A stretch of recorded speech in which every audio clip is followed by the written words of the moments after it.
दो लोग दुनिया को समान तरह से महसूस नहीं करते, एक जैसे नहीं देखते, क्योंकि उनकी परसेप्शन अलग-अलग है। कभी-कभी हमारे परसेप्शन सही होते हैं और कभी-कभी गलत होते हैं। तो परसेप्शन की जगह अगर हम इसे बिलीव कहें तो ज़्यादा सही रहेगा। Believe control biology. क्या आप बिलीव करते हो अपनी लाइफ को आप वैसा बना लेते हैं, अपने अंदर भी और बाहर भी। तो अब सबसे महत्वपूर्ण सवाल ये रहा कि परसेप्शन आते कहाँ से हैं, बिलीफ आते कहाँ से हैं। पहला है जेनेटिक्स। हम कुछ इंस्टिंक्ट के साथ पैदा होते हैं। जैसे बच्चों को यह नहीं सिखाना पड़ता कि यदि हाथ आग में चला जाए तो उसे हटाना कैसे है या हटाना भी है। इसे कहा जाता है नेचर। दूसरा है सबकॉन्शियस माइंड, जहाँ हमारा हैबिट, एक्सपीरियंस सब कुछ रिकॉर्ड होता है। इसे नर्चर कहा जाता है। तीसरा है कॉन्शियस माइंड। यह सबकॉन्शियस माइंड से अलग है और यह क्रिएटिव प्रोग्रामिंग है। तो इन सबसे हमारा परसेप्शन बनता है। चलिए इसे एकदम शुरू से समझते हैं। हमने पिछले वीडियो में बात करी थी एपिजेनेटिक्स के बारे में, कि हमारा कौन सा जीन कितना एक्सप्रेस होगा यह हमारी इन्वायरमेंट पर डिपेंड करती है। अगर हम बात करें शिशु के भ्रूण विकास की, तो भ्रूण विकास को क्या प्रभावित करता है? इन्वायरमेंट जिसमें वह रह रहा है। बिल्कुल, mother environment shape the fetal environment. Mother के ब्लड में न्यूट्रिएंट्स के अलावा काफ़ी चीज़ें हैं। इसमें इमोशन है, chemistry of emotion, stress hormone और भी काफ़ी कुछ। अगर मदर खुश है तो chemistry of happiness make the baby happy. बच्चे का ब्रेन सब कुछ कंट्रोल नहीं कर रहा होता, यह उस केमिस्ट्री का रिस्पॉन्स है जो मदर के ब्लड में है।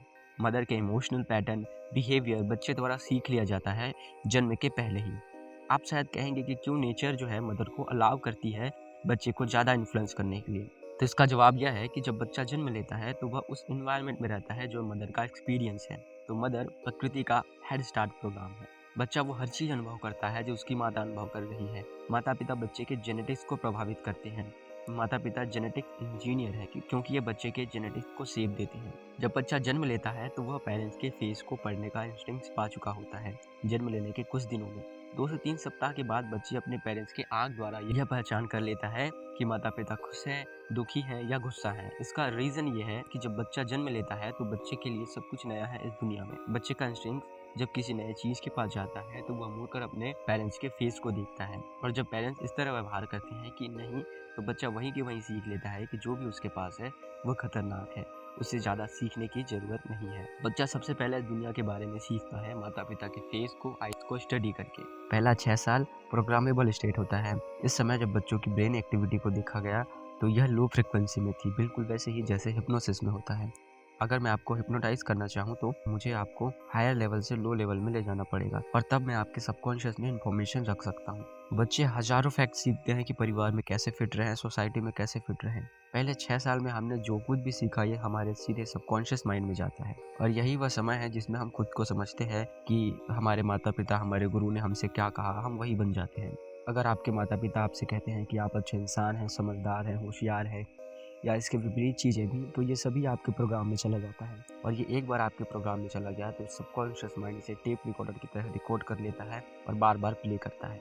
प्रोग्राम जो भी हम एक्वायर करते हैं शुरू के 6 साल में, यही शेप देता है कि हम अपने जीवन कैसे जिएंगे।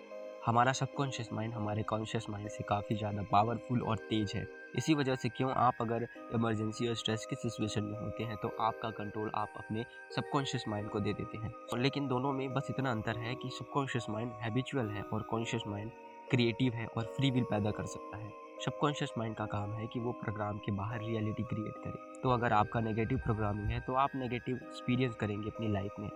बात करते हैं कि सबकॉन्शियस माइंड में किसी थॉट को कैसे डाल सकते हैं, तो ये 2 तरीके से हो सकता है। पहला है हिप्नोसिस के द्वारा, जैसे कि बच्चों के साथ होता है, और दूसरा है रिपीटिशन।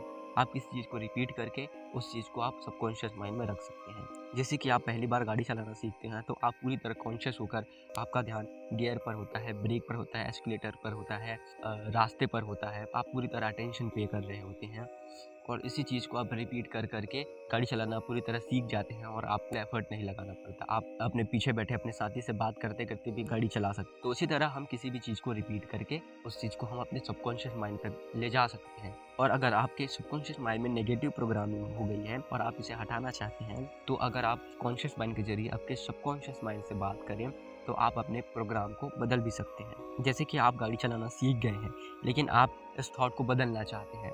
मतलब ये समझ लीजिए कि आपने जो गियर, क्लच, एस्केलेटर की जगह बदलना चाहते हैं। मतलब इस थॉट को फिर से आपके सबकॉन्शियस माइंड में डालने के लिए आपको फिर से कॉन्शियस होना पड़ेगा और रिपीट करना पड़ेगा। इस प्रोग्राम को फिर से सबकॉन्शियस माइंड में रख सकेंगे और फिर आप इसे सीख जाएंगे। इसी तरह हमारे प्रोग्राम भी बदले जा सकते हैं। कॉन्शियस माइंड एक चाबी है उसमें प्रोग्राम को रखने की या बदलने की। बस आपको इसको लेकर कॉन्शियस होना पड़ेगा।